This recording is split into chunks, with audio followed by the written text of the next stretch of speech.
Hello दोस्तों, नमस्कार। Learners academy के इस पॉडकास्ट में आप सभी का स्वागत है। आज के इस पॉडकास्ट में हम आपको बताएंगे एक ऐसे वैज्ञानिक की कहानी जो अपनी खुद की खोज और आविष्कारों के पश्चाताप की अग्नि में जल रहा था और फिर लास्ट में उसने श्रीमद् भगवत का सहारा लिया और तब जाकर उसको शांति मिली। श्रीमद् भगवत गीता के द्वारा उसे पता चला कि उसके द्वारा की गई खोज उतनी भी गलत नहीं है, बल्कि कुछ हद तक सही भी है। तो आइए इस पॉडकास्ट में हम जानते हैं कि पूरा मामला क्या है और हम इसकी चर्चा क्यों कर रहे हैं। साल था 1945, तारीख थी 16 जुलाई और समय था 5:29:45। इसी समय एक लेबोरेटरी से लगभग 340 किलोमीटर दूर दक्षिण में अमेरिकी रेगिस्तान में एक जोरदार धमाका होता है और ये धमाका ऐसा था कि इसके डर की गूंज आज भी लोगों के जहन में सुनाई देती है। ये धमाका था पहले परमाणु परीक्षण का। 16 जुलाई 1945 को मानवीय दुनिया ने विज्ञान की जानकारियों को विनाशकारी दिशा में मोड़ दिया था, क्योंकि परमाणु बम का आविष्कार जो हो गया था। ऐसी वैज्ञानिक खोजों को करने वालों में से सर जे रॉबर्ट ओपेनहाइमर, जो कि एक अमेरिकी सैद्धांतिक भौतिक विज्ञानी थे, उनका भी नाम आता है। तो उस टाइम पर जो मैनहट्टन प्रोजेक्ट चल रहा था, जिसके तहत इस परमाणु बम का परीक्षण किया जाना था, तो उस टाइम पर ओपेनहाइमर लॉस एलामोस की जो लेबोरेटरी थी उसके निदेशक थे और परमाणु बम के अनुसंधान और डिज़ाइन के लिए यही जिम्मेदार थे। इसलिए उन्हें अक्सर परमाणु बम के जनक के रूप में भी जाना जाता है। ये वही वैज्ञानिक हैं जिन्होंने अपनी परमाणु खोज को लेकर के बहुत ही ज़्यादा बाद में पश्चाताप किए थे।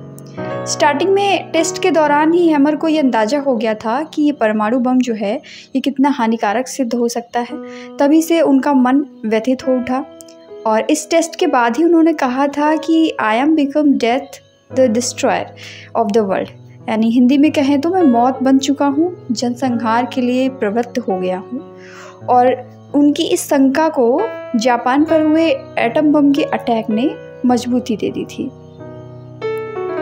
यानी कि जब जापान में हमला हुआ हिरोशिमा और नागासाकी वाला, तब इनका मन और भी ज़्यादा द्रवित हो गया। जापान पर परमाणु बमों के इस्तेमाल के बाद ओपेनहाइमर ने पश्चाताप व्यक्त किया और इस बमबारी को आक्रामकता का हथियार कहते हुए इसकी गंभीर आलोचना की। और इसके बाद परमाणु हथियारों की दौड़ में पूरी दुनिया शामिल होने लगी और अमेरिका ने न्यूक्लियर आर्म्स का विस्तार करना भी शुरू कर दिया था। ओपेनहाइमर इस प्रसार के खिलाफ बोलना शुरू कर चुके थे। उनका मानना था कि उनके जरिए एक ऐसा काम हुआ है जिससे पूरी मानवता का विनाश संभव है। ऐसा भी कहा जाता है कि जब उनका मन बहुत ही ज़्यादा दुख से भर गया तो वो खुद को समझाने में जब असफल हो गए तो उन्होंने भगवद गीता के दर्शन से सांत्वना और शांति प्राप्त की। उन्होंने अपने कार्यों की नैतिकता को गीता के संवाद से सिद्ध करने की कोशिश की और खुद को अर्जुन की जगह पर रखा। गीता के सार से प्रेरित होकर ही उन्होंने ये माना कि नाजीवाद और इंटीरियर जापान से जो खतरा था उसका मुकाबला करने के लिए परमाणु बम का बनाया जाना जरूरी था। साथ ही आगे चलकर उन्होंने परमाणु हथियारों के खिलाफ सक्रिय रूप से अभियान भी चलाए। जब शीत युद्ध के दौरान हाइड्रोजन बम का उन्होंने विरोध किया तो उन पर कम्युनिस्ट्स की मदद करने का आरोप भी लगा था। इसके लिए उन्हें काफ़ी राजनीतिक उत्पीड़न का भी सामना करना पड़ा और इसी दौरान साल 1954 में उनकी सिक्योरिटी क्लियरेंस भी छीन ली गई थी। इसके बाद 18 फरवरी 1967 में उनकी मौत हो जाती है। तो उनकी डेथ के एक बहुत लंबे समय के बाद साल 2022 में, यानी कि पिछले साल, सरकार ने फैसले पर फिर से विचार किया और जो फैसला इनके खिलाफ लिया गया था उस पर गंभीरता से मूल्यांकन किया गया।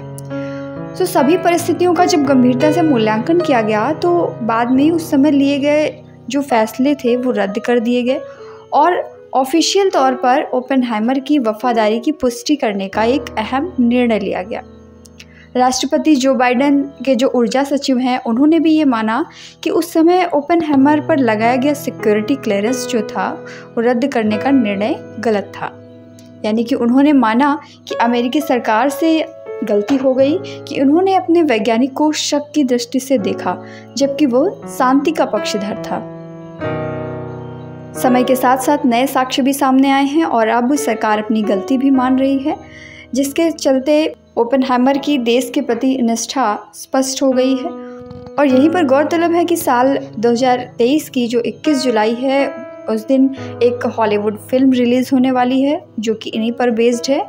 सो इस पॉडकास्ट में दी गई सारी जानकारी आपको कैसी लगी कमेंट करके ज़रूर बताइएगा और इसी तरीके के अन्य पॉडकास्ट से जुड़े रहने के लिए हमारे चैनल को सब्सक्राइब कर लीजिए और बेल आइकन को भी प्रेस कर लीजिए।